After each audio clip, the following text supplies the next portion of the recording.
Happy Saturday. Another day, another square of trees. But today, I don't have to fiddle around with my camera and lights for like 5 minutes, so we're just going to get right into it. Here's the drawing per usual. Mount Rainier, Reflection Lakes drawing based off a photo. Got my reference image right here. There's a crazy cat who might be interrupting me. Hey! She's been going nuts. Of course, as soon as I sit down to draw, she starts going nuts. So let's see how it goes here. This is the square we're working on. And let's get to it. Pretty much just the same routine we've been doing the last few days. And just to recap, I'm gonna try to go live as many days as I can in a row. Finish off this part of the drawing up here. And then get it framed, hung up on the wall, and on to the next project then. Let's jump to it here. So, starting off with my 2H pencil, just layering in my first set of values here. And as we move to the foreground here, of course, our scale and perspective is getting larger and larger, so I can start to really develop some more significant tree branches here, kind of like what I did right here. So this tree is getting a little bigger. I can make my lines slightly larger than I have been on the previous days. But still, still with this scale, we're staying relatively small here. There's also a little bit of light hitting our tree here. So sunlight, I took this photo pretty early in the morning. I think it was maybe 7:30, 8 a.m. on a fall day. So sun was really just kind of coming up over the horizon and just barely hitting these trees. So there's going to be a little bit more highlights than on some of these up here. And this, again, per our scale and perspective, getting near the foreground here, a little bit larger bits of this tree are going to appear. So, as I have been talking about the last few days, I set these daily goals of just doing one of these 1x1 inch squares, which helps me maintain the quality of the drawing and without getting fatigued, and also fits my schedule with my day job, of course.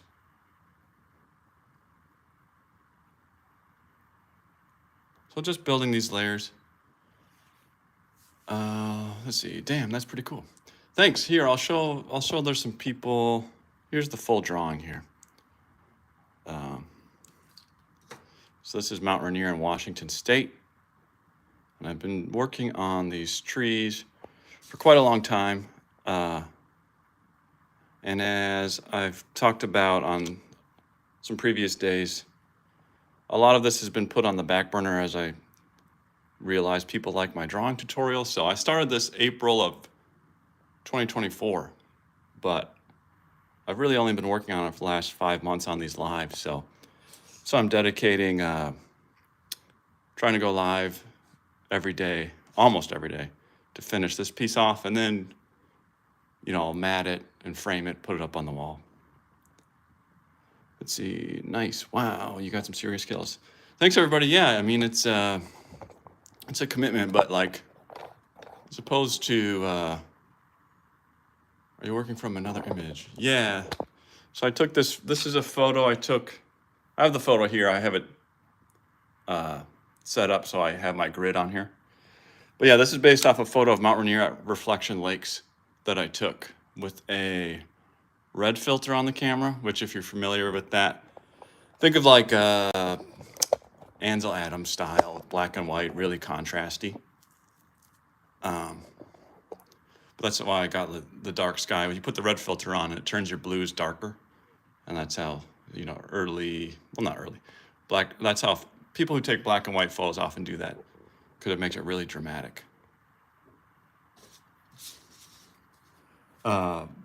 But the forest here, I'm not really going for, exact match.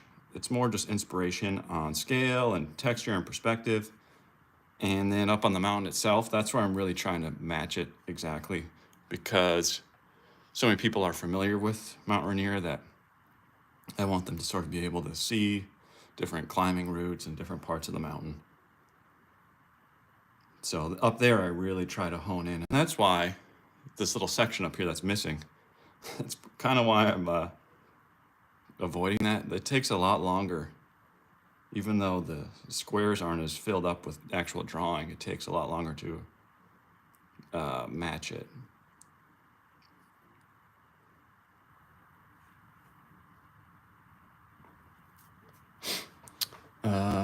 Let's see. I see. Very nice. I love it. That's amazing. Thanks, Jen. Yeah, thanks for stopping by and checking it out and the kind words. But with realistic drawing, you just can't rush. And I like to do this layering like this of lighter to darker values because it really prevents making mistakes. You either see them early on or you can finesse them pretty easily. I like working with, the scale here is relatively small, so working with mechanical pencils is kind of key.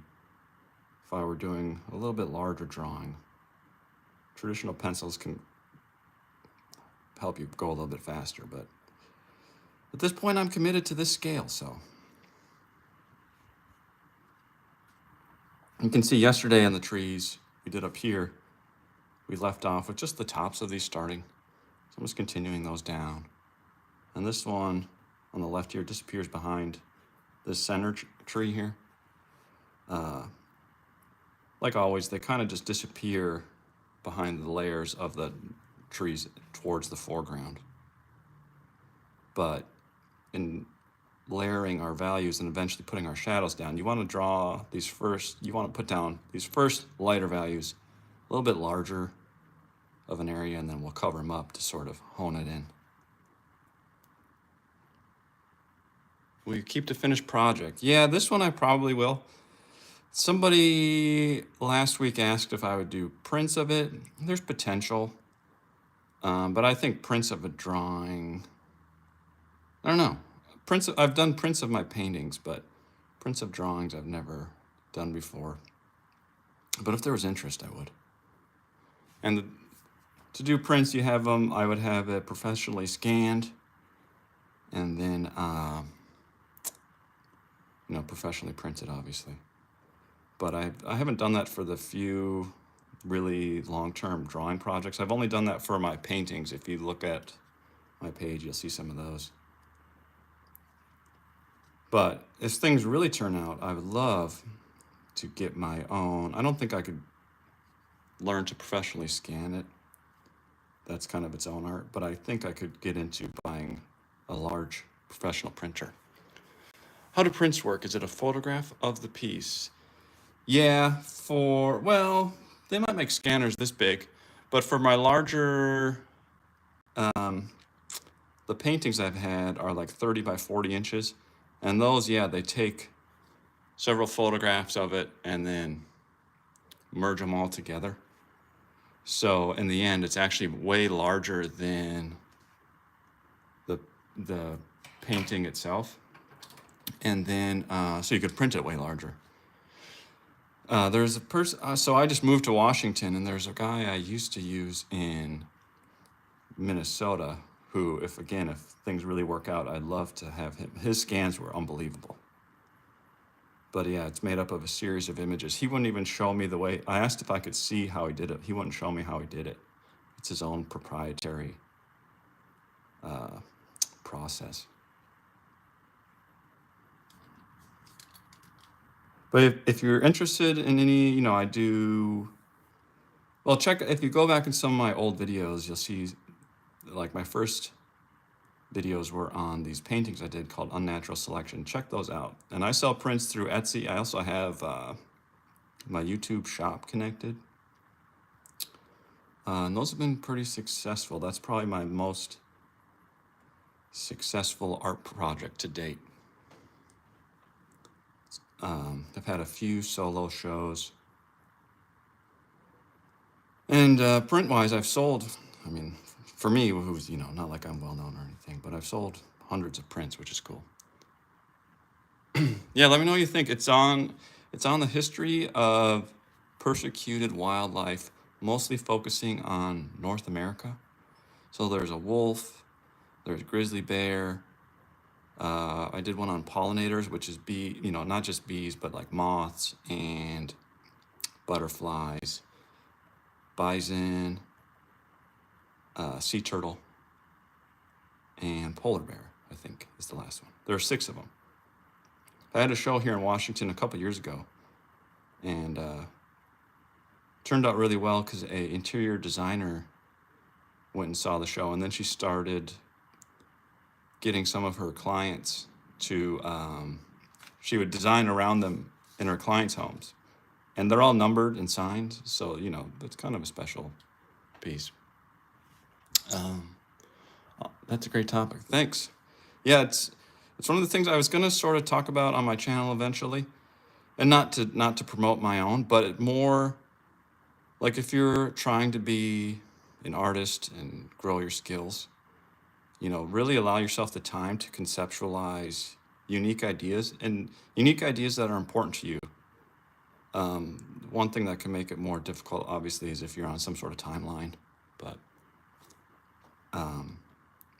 I always, as I've grown my artwork, I've always had my day job, which I'm fortunate in that my day job overlaps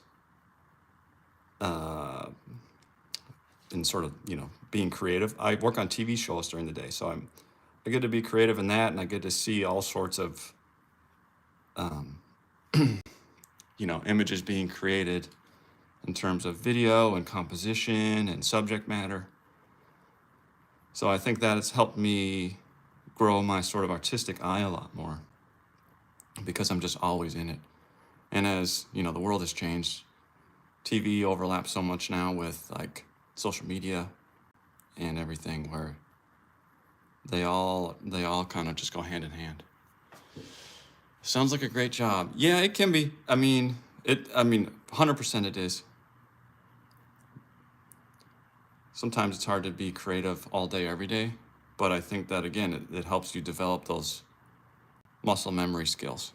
But yeah, I wouldn't be as fortunate as I am today, obviously, without developing those skills and being lucky to have a job like that.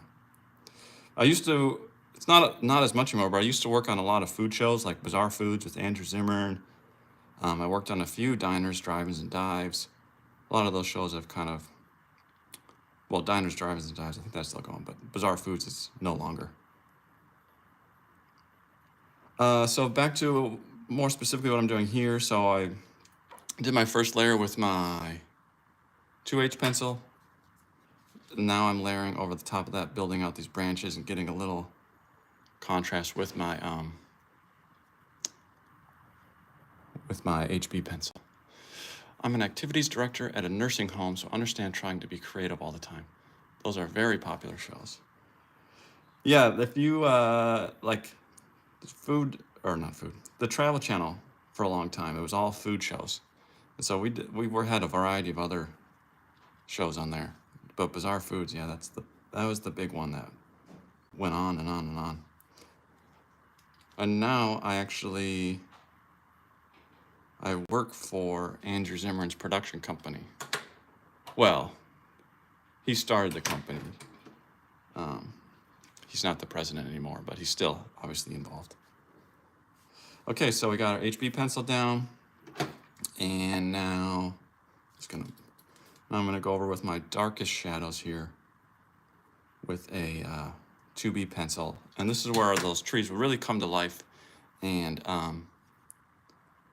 start to bring in, sort of define these. There are a few trees here. I'll pop out and show my reference image here.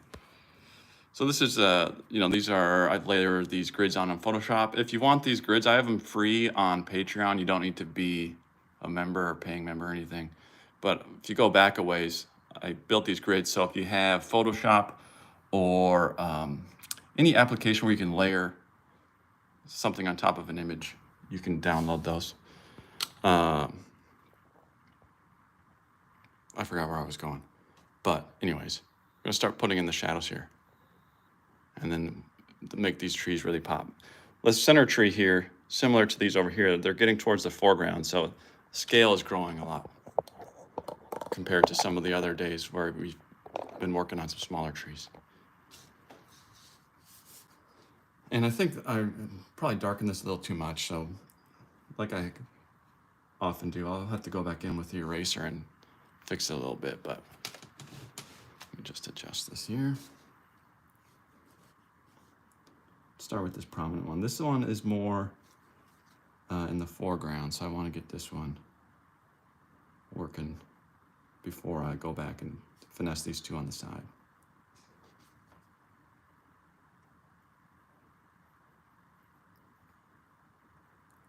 Just doing little dots.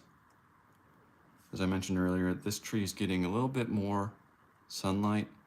The sun was just rising over the horizon here, so it's just sort of barely hitting these trees in the foreground. But we're just layering. I layer these three values to build that contrast, and then that contrast is what builds the texture of these fir trees.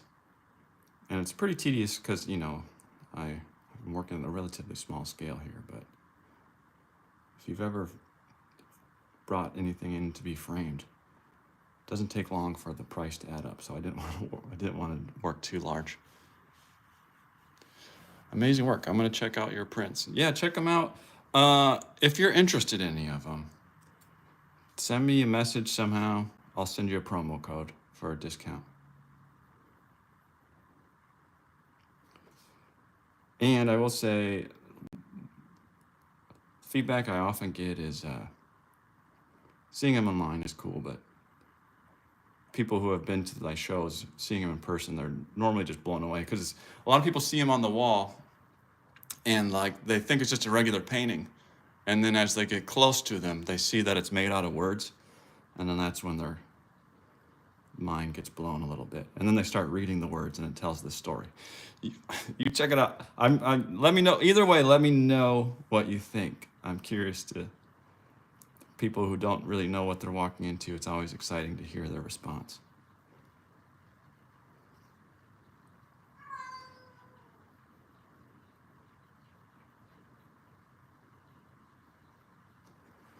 Okay, so that's pretty good for that center tree. And then this tree right here kind of hides behind it.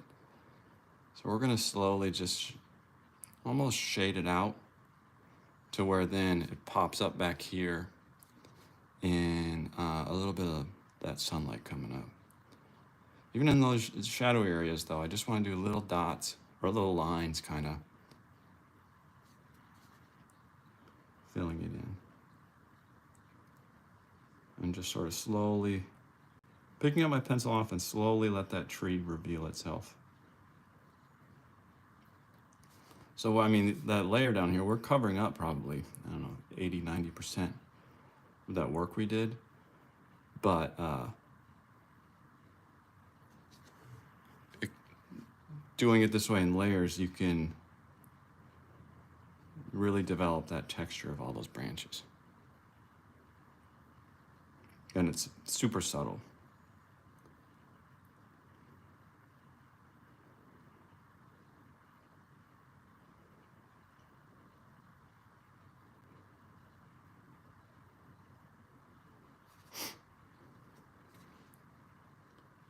And here's where these two trees, there's a little bit of separation. We're just filling in some shadows here.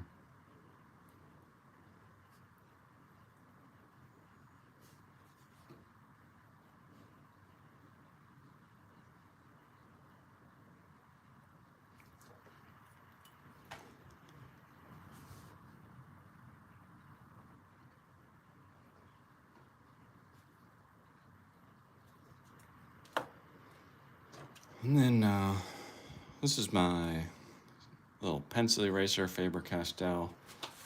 what I like to do is I sharpen it on this sandpaper. I'm gonna just do a little bit of erasing, that's what I'm leading into here, but I like to sharpen it on this, make the point a little finer. It also leaves it a little rough, because if the rough eraser like that, I'm just gonna dab in a little bit. Made this a little too dark. It's gonna dab in a little bit, and with it rough, it kind of creates the texture for us. But just do dabs. If I were to sit there and really go at it, it's gonna erase some of that work we just did. And I think I'll take off a little bit more than that, but I just want to sort of start finessing a little bit. I'm almost done with this square today for our daily progress here. Tomorrow, I'll probably do my live at 10 again.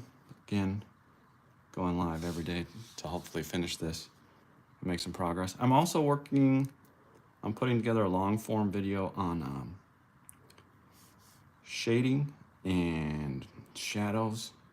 Somebody commented, had a bunch of questions. If anybody, if you're looking for any help with shading or shadows, I'd love to know what you're struggling with, what you want to hear me talk about, because I want to put that together. If anybody has any questions on that.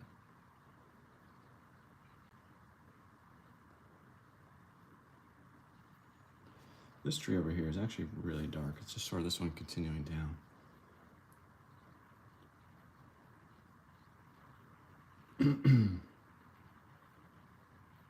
Just keep your lines and little marks pretty small, even in these shadowy areas. Keeping them small, because if there's slight, I don't mind slight variations in my shading here with my 2B pencil, because think your eye, when you're there in person, it's going to be able to pick up a lot more.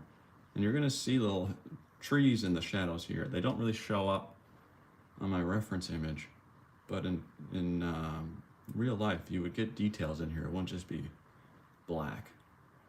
So keep maintaining the scale of your lines here.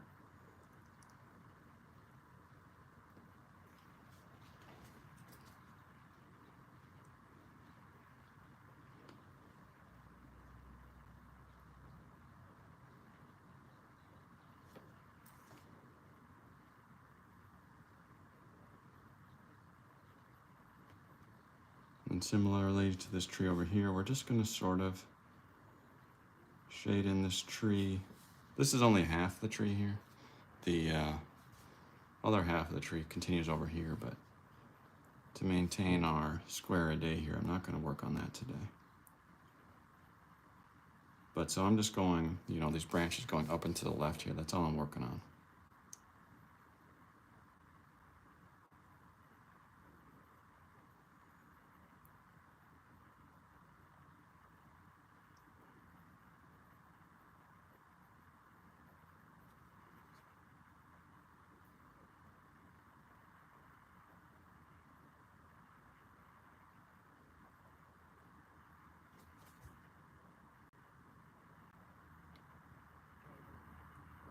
But a lot of this tree, as I finish it over here, will reveal itself as I continue working on it.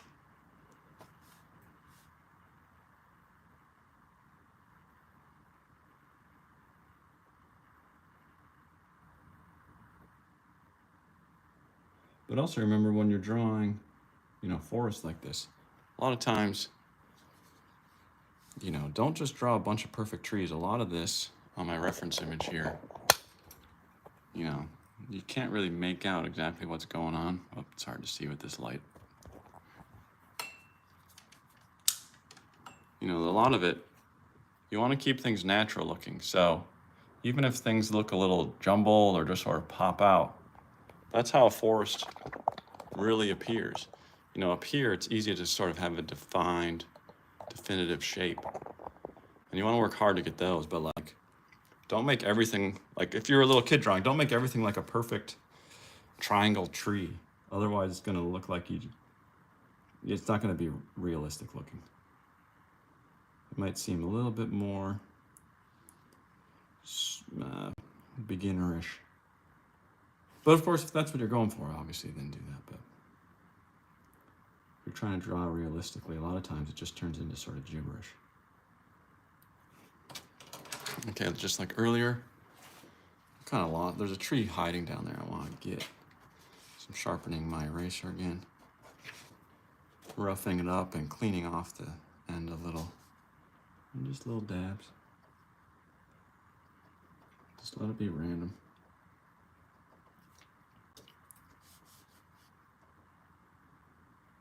Finesse it a little bit.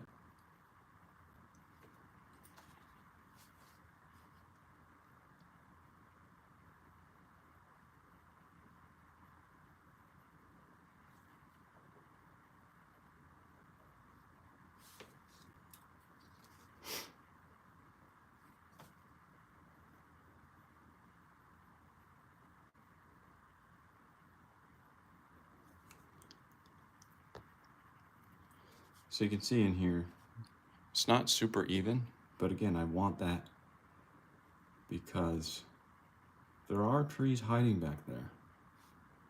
And in real life, your eyes would pick up a lot of that. So I don't mind that. And also, like a painting, when you pull out and view it from a distance, that's when it really comes together.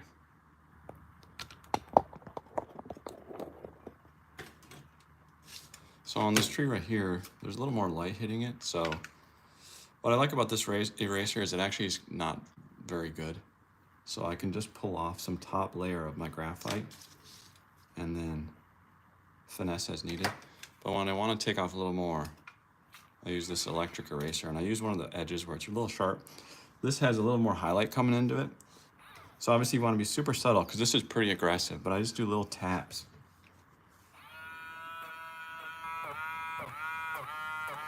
Just to add little bits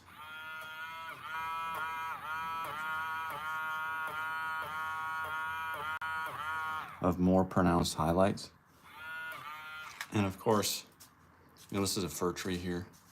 So it's kind of like an upside down V. Here's the center of my tree. So I'm going in the direction where those branches are going to lay.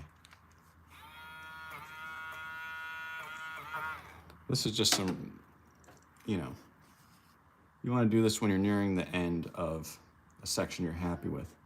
This is a little bit more fine tuning in the finessing here.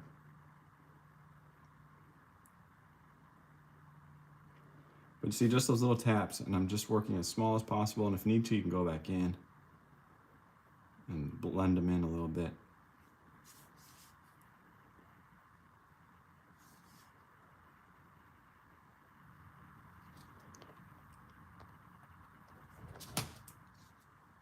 But yeah, it seems to be coming together. So let me show you again. So those little highlights you just saw me put in, I'll show you what I'm going for. Here's the 1 by 1 inch square. So I'm just working to put in some of these little highlights.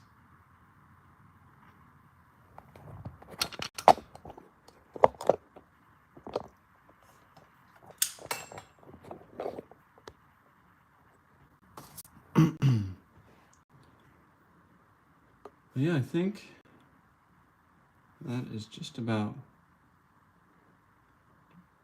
good for this little progress we made today. Let's do a little fine tuning here. Again, this tree we'll finish up as we do this day, as we do this and this one, but square a day, that way again, can limit myself in terms of fatiguing or my hand fatiguing, and also keeping up with the quality that I want. Sort of hyper focusing on this little, just a small bit of progress, but then over a long period of time, you're ensuring your quality stays high as you complete the drawing. So here's what we did today, is that one little square, and it took about 30 minutes. But I'll be back, and I'll do this square tomorrow, 10 a.m. on Sunday. And then Monday I'll be back to 4 o'clock.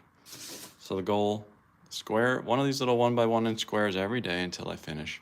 At some point I'll jump up and do the mountain here, Mount Rainier.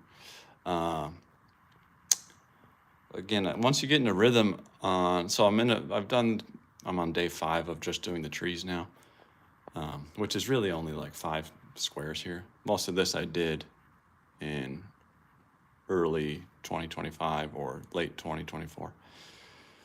But once you get in a rhythm in one of these areas, so I'm in a rhythm now in these trees, you can really start to knock them off quicker, because sometimes these at some point when I was just starting were taking me a good hour, and now I'm down to about 30 minutes. So I'd like to finish all these off before I jump up here. But we'll see. Anyways, see you tomorrow, 10 o'clock a.m. if you want to watch the next one, or you can see previous days over on my channel. Thanks, everybody. We'll see you next time.